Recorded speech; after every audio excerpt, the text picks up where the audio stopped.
taxation natin. So, ang gobyerno can only fraud. Hindi naman kailangan reminder sa Malacanang.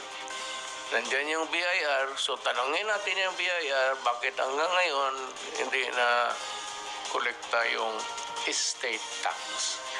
Ito ang paalala ni Pangulong Rodrigo Duterte sa Bureau of Internal Revenue sa umano'y kabiguan nito na kolektahin ang estate tax. Naniniwala ang Pangulo na makatutulong ito upang maipatupad ng pamahalaan ng mga programa nito.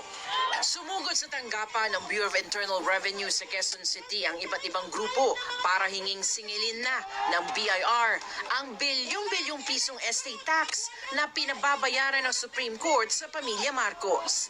Nagbigay rin sila ng sulat para sa pamunuan ng BIR. Si dating Supreme Court Senior Associate Justice Antonio Carpio, hinimok na rin ng BIR na maghain na ng kasong kriminal laban sa mag-inang Bongbong at Imelda Marcos dahil sa malinaw daw na pagtangging magbayad ng estate tax. That 203 billion will be gone. Because up to now, he's even contesting it.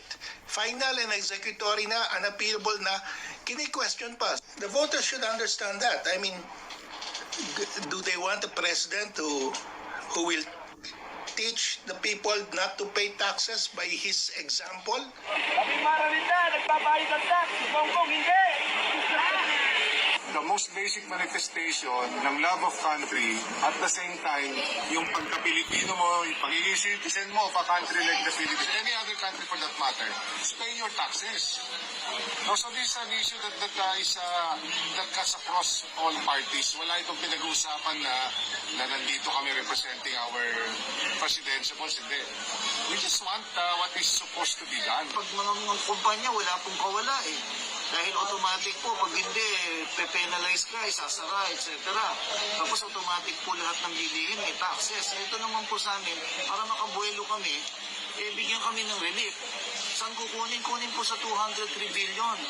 Hindi na po kailangan generate ng new taxes. Yun lang po, nandiyan na may ruling ng Supreme Court para matulungan po yung maliliit na kumpanya katulad namin. Kaya ako, personal, pupunta po ako sa BIR, sasabihin ko po kay Commissioner, ito pong kasong to ay 50 billion pesos yan above.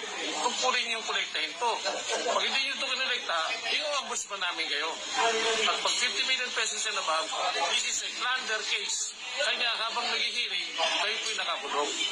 At simple na naman po yung akin. Naghihirap ngayon ng Pilipino. Yan ang kolektahin po natin yung buwis na yan ngayon. Ayon kay Carpio, bilang co-administrators ng Marcos Estate, maharap sina Bongbong at Imelda Marcos 10 taong pagkakakulong. The couple accused of stealing billions of dollars from the Philippines. Mr. Marcos and his wife and their cronies. Ferdinand and Imelda Marcos ruled for 20 years and lived a life that could not have been paid for by the president's salary. Where did their money come from? Good evening. When Ferdinand Marcos fled the Philippines 15 months ago, he left behind a nation nearly bankrupt. One reason? Marcos, his family, his friends and cronies had for 2 decades looted the Philippines of hundreds of millions of dollars. The documents, the records, which tell the secret story of how Marcos got his millions and where he hid this wealth, estimated to be one of the world's largest private fortunes. Our report is called In Search of the Marcos Millions. On a mountain in the Philippines, this vast bust commemorates former President Marcos, now accused of stealing millions of dollars from his country. The president's salary was never more than $5,600 a year. Led by the President and the First Lady, together with their children. His tax returns state that in his 20 years as president, all his earnings and all his assets, added to those of his wife Imelda Marcos, amounted to less than $350,000.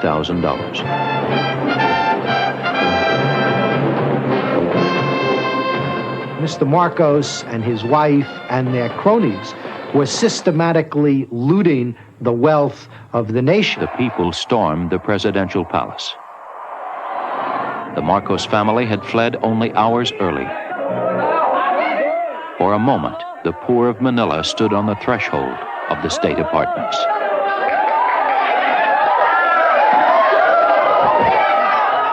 After the first flush of excitement, they began to notice evidence of gross luxury, pots of caviar and chilled champagne.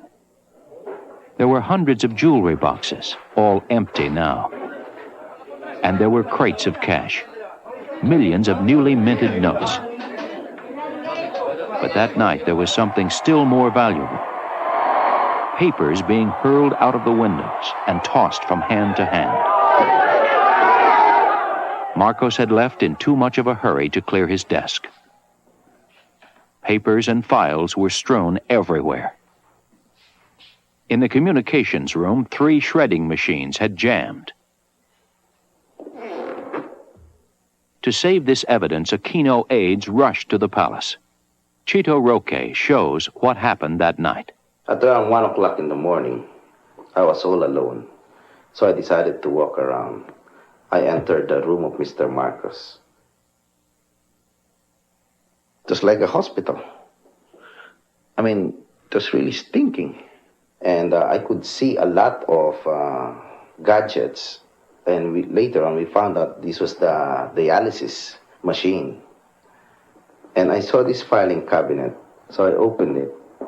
And I was very surprised to see the combination. Taped inside the drawer was the number of the combination lock. I don't speak Swiss, Roque said later, but the files spoke for themselves. These papers are the basis for the allegations against former President Marcos.